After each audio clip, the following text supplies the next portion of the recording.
Hello, and welcome to the Commons group review of BIOMUTANT. This is our first gaming review that we've done on our channel. Our channel is made up of 4 different members, and we have decided that if 3 different members get the same game at launch, then we will do a review as a group of the game. And the 3 members that are doing the review today are More Salt, Byzantine Soul, and myself, Ginger Jake. So to start this video out, we will be gathering input from each member about specific topics about the game. If 2 members agree on a topic or they share the same exact thought on a specific topic about the game, then we will only put one of them saying it. So that way you don't have 2 members saying the same exact thing back to back. After giving you guys our input on each topic, we will wrap up the video by giving you our final grades. The topics that we will be talking about are as follows. So the first topic is character creation / customization. The second topic will be gameplay, and to break that down a little bit, for gameplay we are really going to talk about the combat, the puzzles that are in the game, and the loot that is in the game. And then the next topic will be the main storyline. Don't worry, we're not going to give away any spoilers or anything like that. We are just going to specifically talk about if we thought that the main storyline was a good storyline. And then up next will be the world.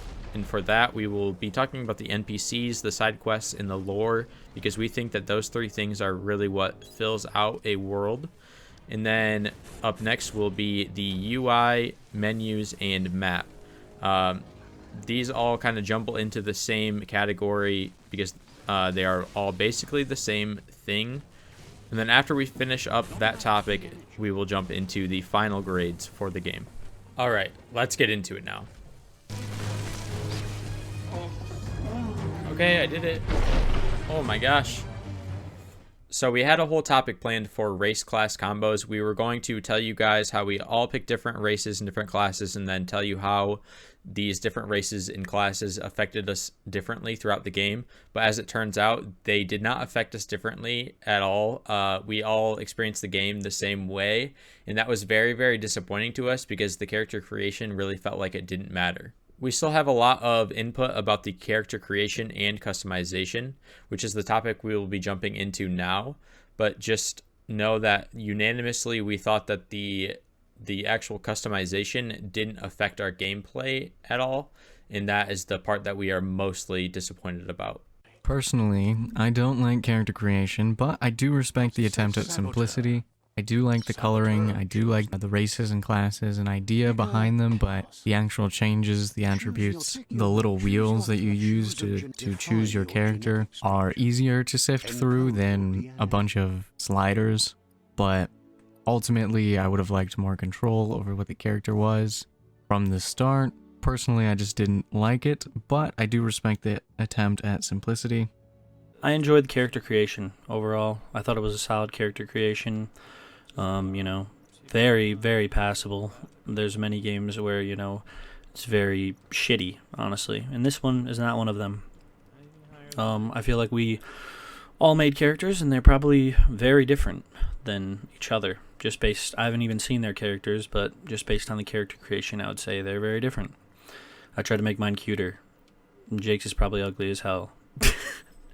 But yeah, I really enjoyed the character creation. There's a lot of things you can do. You can change the fur patches that he has. You can change, whether it's if you make him more agile, he'll be skinnier, and smaller. If you make him smart, he has a big brain, big old fucking brain on his head. And if you make him, strong, he gets all brawny and big. And then you do a mix of the two, obviously based on what you're trying to delve into. But yeah, the character creation, in my opinion, was good.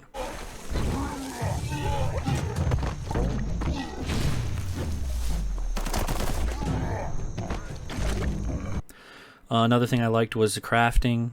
I really enjoyed the crafting. You're a freaking rat that can make banana knives, and I made the freaking ray gun from Call of Duty. Even though it didn't help the combat at all, crafting was awesome. I thoroughly enjoyed the crafting, and that's something that they got right. You know, the crafting in all aspects. I mean, you can craft things, you know, for your guns, for your weapons, and you can also customize the different mounts that you have. I mean, at least from my experience, you can customize the mech suit that you need in the Deadlands.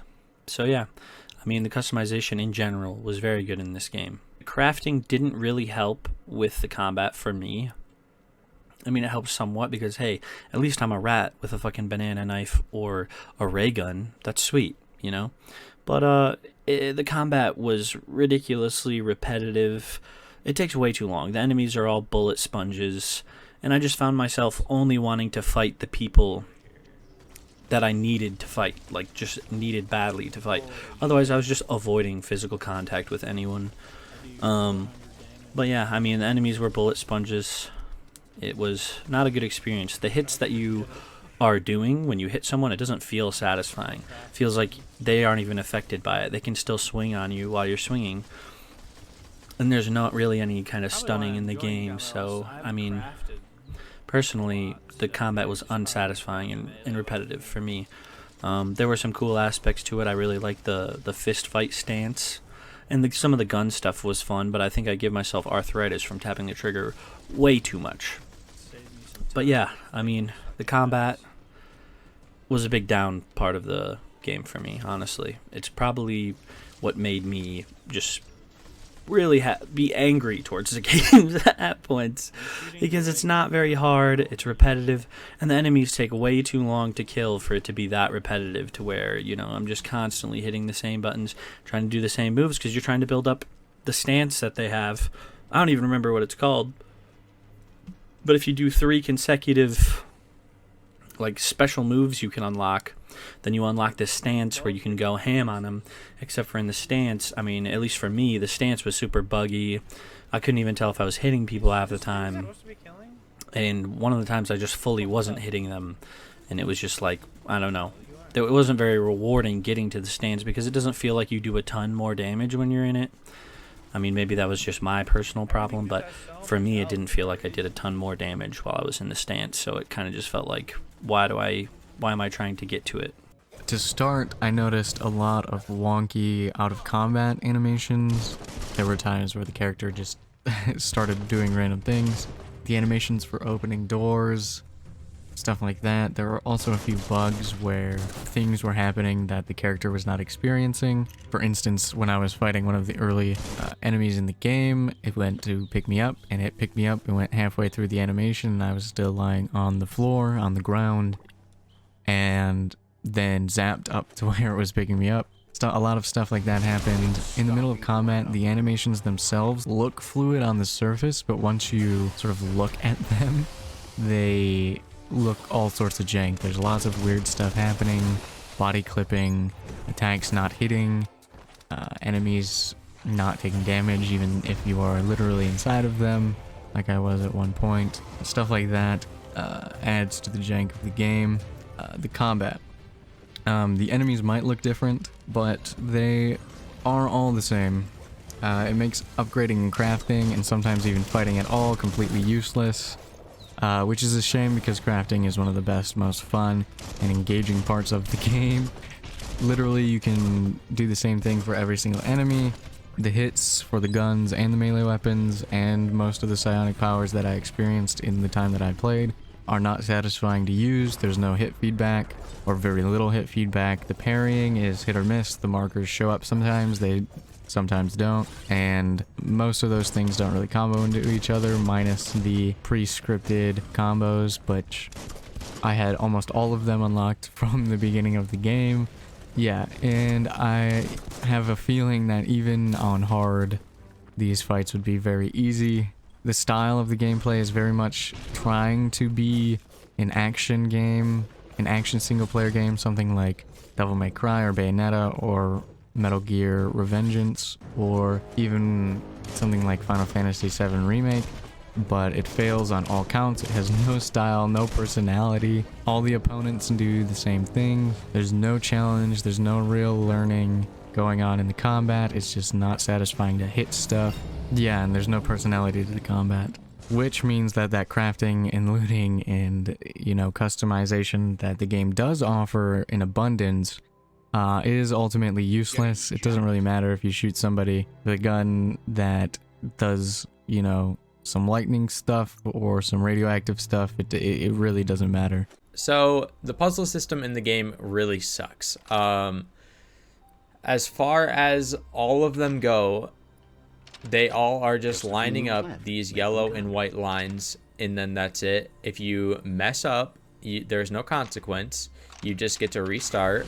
If you mess up within the puzzle, it's still very easy to complete it.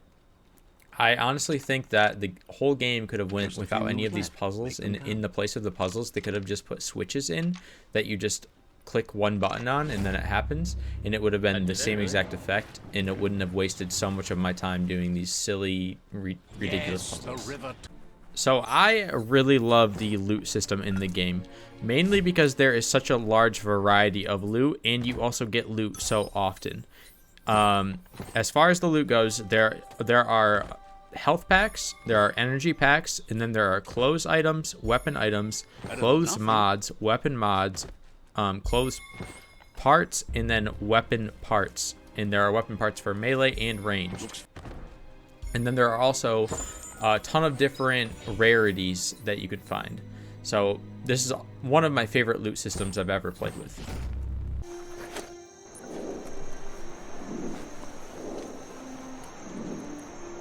The main story is just meh. You know, it's passable, I guess. You know, I mean, we have plenty of stories like this nowadays where there's not really a story and they're just really relying on the gameplay and the world. And in this game, the world succeeds. The environments are really nice, but the gameplay does not for me. So I mean, with no real story driving me, I mean, the plot is basically save the tree or kill the tree of life. And yeah, I mean, that's it. Then they kind of let you do your own thing, let you go around the different areas and grab the different mounts that they have in each area. But yeah, I mean, to me, the main story was, you know, it's not a very story-driven game. I didn't expect it to be. I think I had the right expectations. It's just the rest of it that was supposed to keep me interested did not.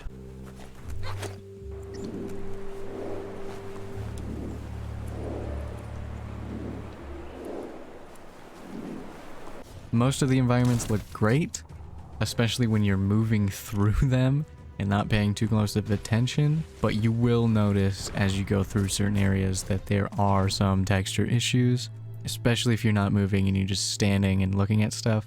For the most part, the game looks and feels amazing in terms of its world building and environments, but it just, upon closer inspection, starts to fall a little flat. Same thing with the creatures. They look very good. The character designs are great, but the characters themselves look terrible. The fur is hit or miss, and most of the time it's a miss, except for on some of the monsters. I think it looks a lot better, or in certain colors. Most of the characters look great until you look at the actual characters themselves. Their outfits are well textured and designed and rendered, and then the characters are very clearly not up to that same quality for the most part. Like I said before, it does look good on some creatures and in certain lighting and certain circumstances. I do love the post-apocalyptic New World sort of after the fact setting. However, I don't think it's implemented particularly well. It very much feels like a mixture of Fallout and Assassin's Creed, but less satisfying than either. And by less satisfying, I mean really less satisfying. Same with the DMC combat. Going back to the dialogue and the story, it feels bad. It's not engaging at all. You can make do with just skipping the dialogue. You don't need to know what anybody is saying because the narrator is the only one that says it. The only voice actor in the game, minus the two auras, which we'll talk about in a second, is the narrator, who you hear constantly. He talks when you fight, he talks when he's giving exposition, he talks when you find a new place or get a new quest or have to do something, and he talks for everybody else. They speak in gibberish, and then he translates, and it takes away all impact from what could be good storytelling and what could be good dialogue and good NPCs and good character choices are boiled down to some guy telling you what other people feel. There's a huge difference between having an emotional scene where somebody says that they're proud of you, or they love you, or they remember you, or they're thanking you, and having the same voice telling you over and over again that that is what they said. They assure you, no, the voice isn't manipulating you. You're imagining things. Right? There's just so much happening where narrator is used as an excuse for telling a story. The narrator is all the NPCs, he's your automaton. And while he does have a great and interesting voice, it gets old incredibly quickly. And I was sick of him within the first couple of hours. Mostly because he takes away any impact that any of these people might be saying from their dialogue. He takes away any impact from the story, which could have been presented in a much better fashion and much more intimate and impactful fashion, and instead is some guy telling you what to feel and how to do stuff.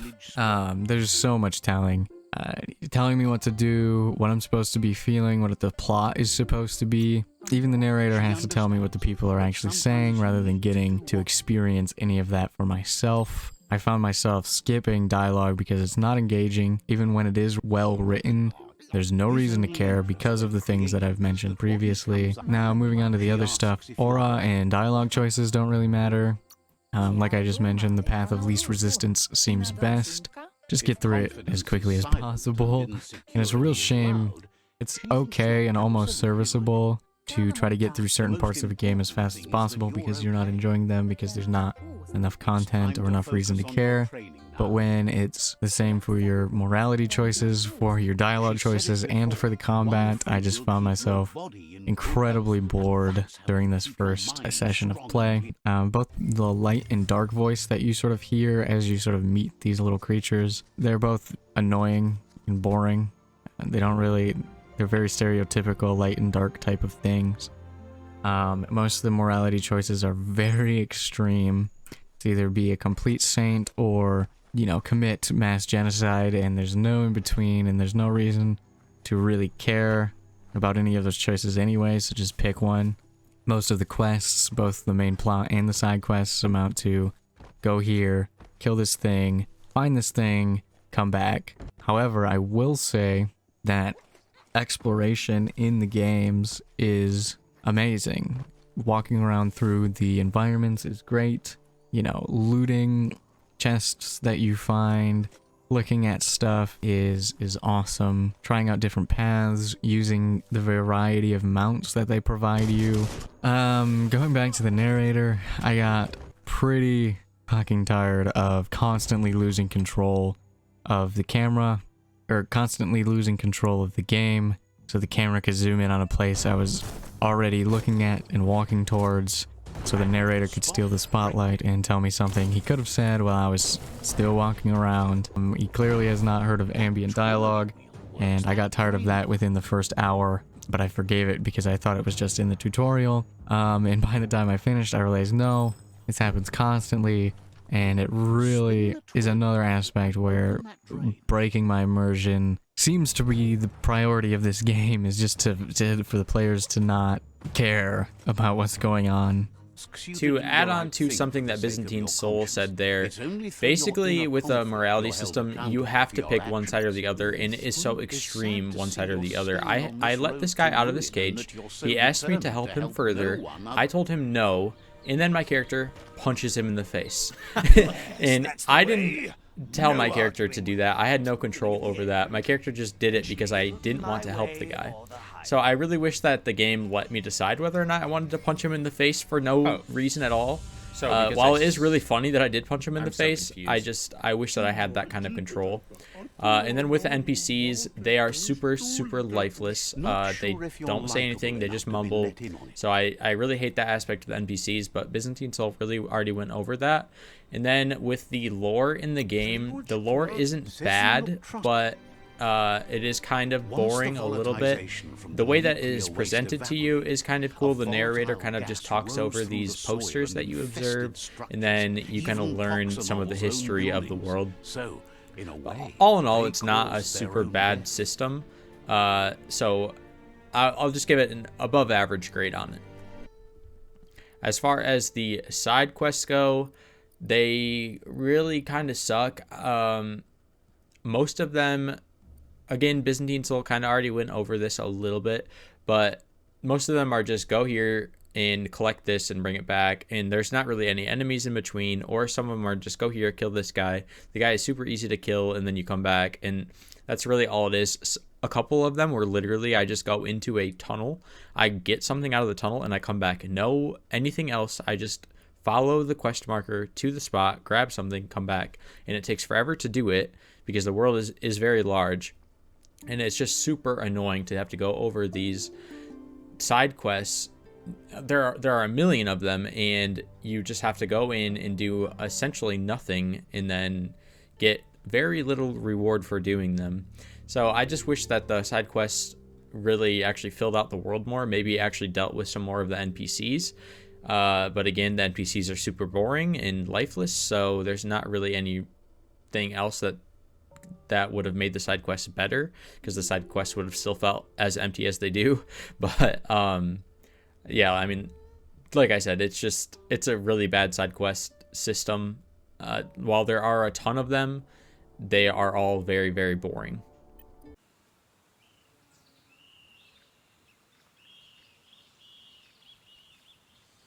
I'm gonna go ahead and piss on this post real quick.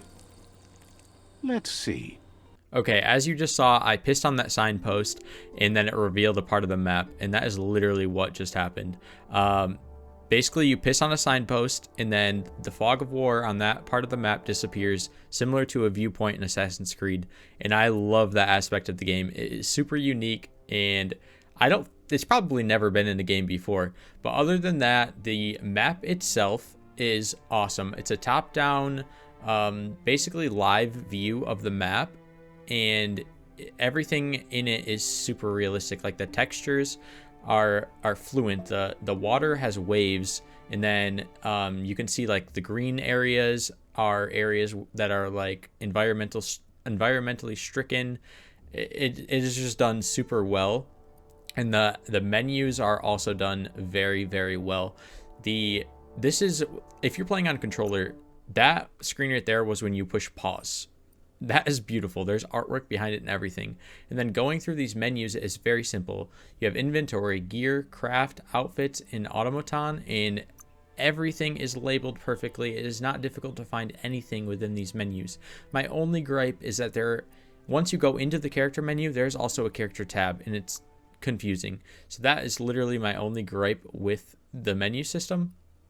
Other than that, it is perfect. It's seamless. It is beautiful. It's actually fun to just navigate through these menus. And I usually don't care that much about the menus or the UI or anything like that. As long as it's serviceable, then I'm fine with it. But the fact that these menus were so good and so clean, so smooth, and so beautiful really helped with my experience with the gameplay. When you go in and you craft something and you just get to deal with good menus and there's no jank within those menus, it is a very, very helpful thing within the game.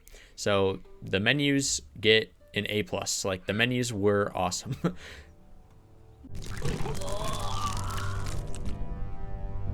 The game as a whole feels less like a journey through beautiful lands, fighting amazingly designed creatures and making impactful choices in the world or in the character build, and more like watching a movie playing in a theater, except you're 3 blocks away from the theater, trying to look through a child's magnifying glass into a sliver of a corner of a sliver of the screen, reflecting off of the usher's shitty plastic name tag.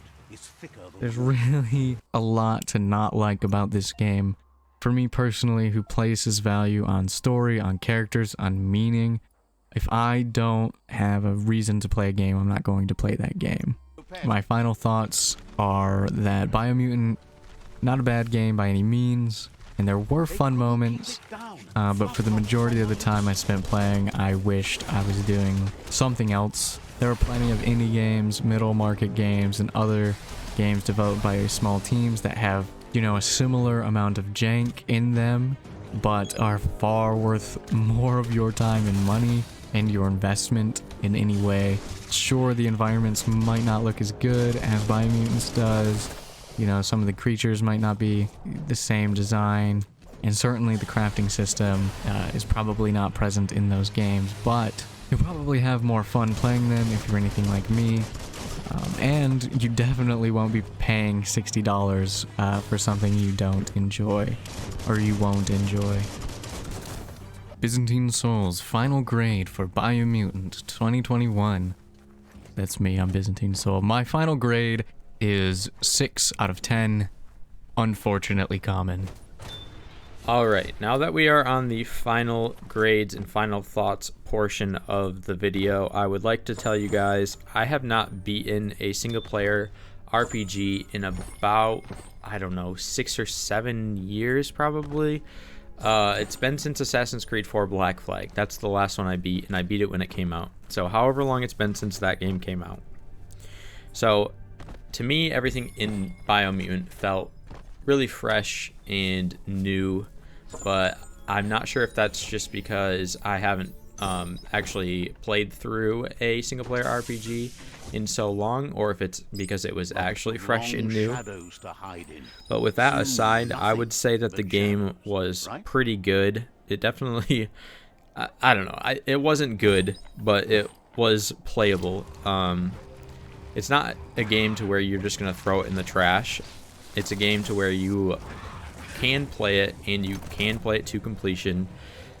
Whether or not you're gonna have a ton of fun, I don't know, but it's definitely just an above average game in my opinion, but just slightly above average. And I'm talking about the average of literally every game that exists. If we're talking about, you know, AAA games or something like that, then no, it is not above average probably. But if we're talking about every game on the universe that exists, it's above average. I've decided that I am going to play through the entire game just because I haven't done so in so long with single player RPGs. So just know that it keeps my attention well enough to where I think I'm going to beat the game completely. But I would also like to say it is just barely good enough to keep my attention to completion. I cannot express this enough. It is the most mediocre game that you can play. There are great parts to it. The crafting is great. The loot is great. Customization is pretty good. The aesthetic of the world is pretty great, but about everything else falls below what you'd want it to be. The combat gets boring. The combat could have been great though. Like, the combat is there, it just isn't quite there. And then for everything else, I mean, the NPCs suck, the narrator's super annoying, the side quests are super boring, and the whole world kind of just feels empty. But other than that, the game is pretty good. So it's really hard to judge this, but I think for my final grade, I'm going to go ahead and give it a 7, just because it is slightly above average in my opinion. So I'm definitely not going to give it below a 5. But yeah, I mean, a 7's the best I can give it. A 7 almost still feels too high, but just because I did have a bit of fun playing it, I will give it a 7. So for me, Biomutant 2021 is a 5 out of 10. It was an average game. I think you can skip this one, but if you're really interested in it, I would at least wait for a sale. I mean, overall, I would just skip it. I already deleted it. I mean, I deleted it, so, you know, I don't plan on playing it again. And, yeah, it was an alright game. 5 out of 10. Meh.